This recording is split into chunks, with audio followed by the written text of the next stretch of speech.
When I first applied for a job at the local McDonald's, I thought it'd be a simple gig. It was close to my apartment, the hours fit into my schedule, and honestly, I just needed the paycheck. I wasn't looking for anything special, just a quiet, mindless job to keep me afloat while I figured out what to do with my life. The interview was uneventful, and Dale, the manager, seemed normal enough. Just a guy tired of the grind. "We need night shift workers," he said, his eyes darkened by heavy bags. "You'd mostly work alone, except weekends. Think you can handle it?" "Sure," I replied, thinking about the extra pay for overnight shifts. "Good." He slid a small stack of papers across the desk. "Just one thing. There's a set of rules you'll need to follow. Night shifts here are different."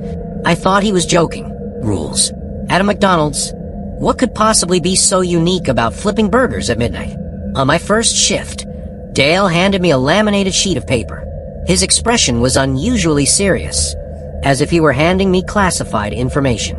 "Read these. Memorize them. And for God's sake, don't break them." I glanced down at the paper, skimming over the list. "Don't serve anyone wearing all black after midnight.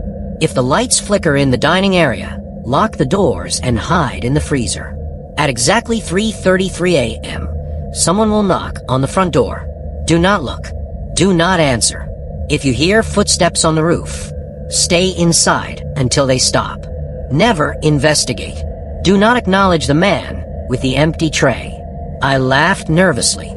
This some kind of hazing ritual? Dale didn't laugh. "No jokes. No shortcuts. Follow the rules, and you'll be fine." There was something in his tone, an edge of desperation, that set my nerves on edge. My first shift was uneventful. The restaurant was quiet, the parking lot empty save for the occasional car passing by. I followed the usual routine. Cleaned the counters, restocked supplies, and waited for the hours to crawl by. Midnight came and went without incident, and I started to relax. Maybe the rules were just a quirky tradition, a way to scare new employees. But around 1 a.m., the lights in the dining area flickered. At first, I thought it was a power surge, but then the flickering grew erratic. The hum of the fluorescent bulbs deepened, almost vibrating in the air.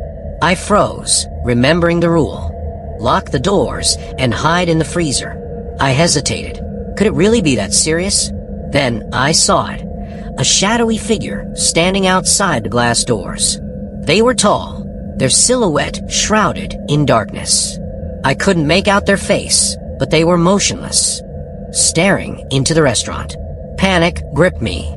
I hurried to lock the doors, my heart pounding in my chest, and ran to the freezer. The cold air hit me like a slap, and I crouched behind a stack of boxes, listening to the faint hum of the restaurant. The lights continued flickering for what felt like an eternity before everything went still. When I stepped out of the freezer, the figure was gone. The second night was worse. Around 2 a.m., I saw him, a man in tattered clothes, holding an empty tray.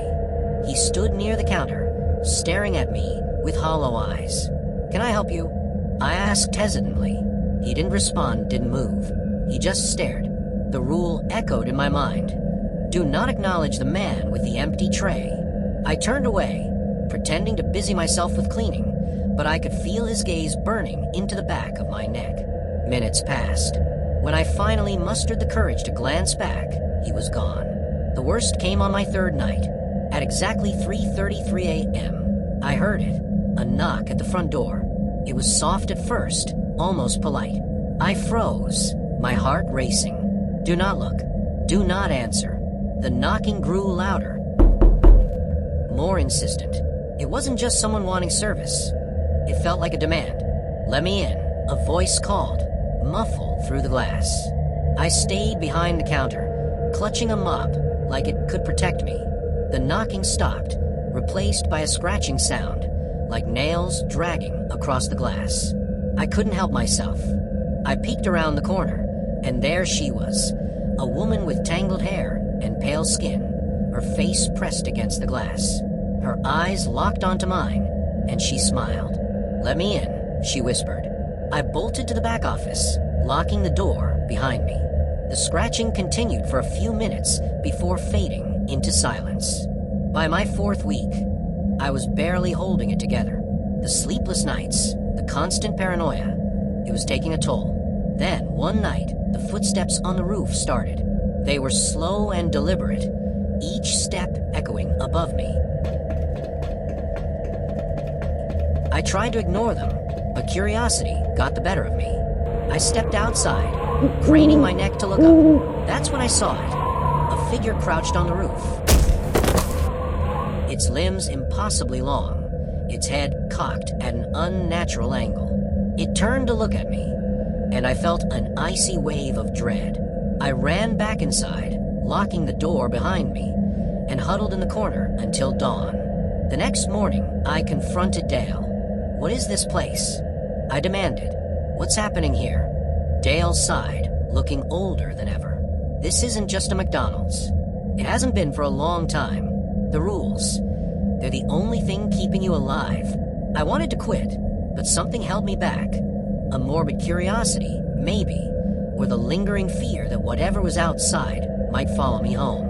My last shift was the worst. It started with the lights flickering.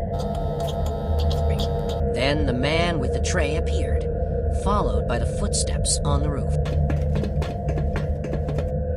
It was like all the rules were breaking down at once. At 3:33 a.m., the knocking began again, louder this time, more frantic. "Let me in," the voice screamed. I cowered behind the counter, clutching a kitchen knife, knowing it was useless. The door burst open, and the figure stepped inside, a shadowy, amorphous thing with glowing red eyes. I ran to the freezer, locking myself inside. The cold air bit at my skin as I listened to the chaos outside. Glass shattering, inhuman growls, the sound of something heavy scraping against a floor. Then, silence. When I finally emerged, the restaurant was in ruins. Dale was waiting for me outside, his face pale. "You're done," he said. "You're lucky you survived. I never went back." To this day, I can't explain what happened in that McDonald's. I've tried to forget, but some nights I hear the knocking again, and I never, ever answer. If you felt that chilling presence while watching, don't face the next one alone. Subscribe now, the next story might be watching you already.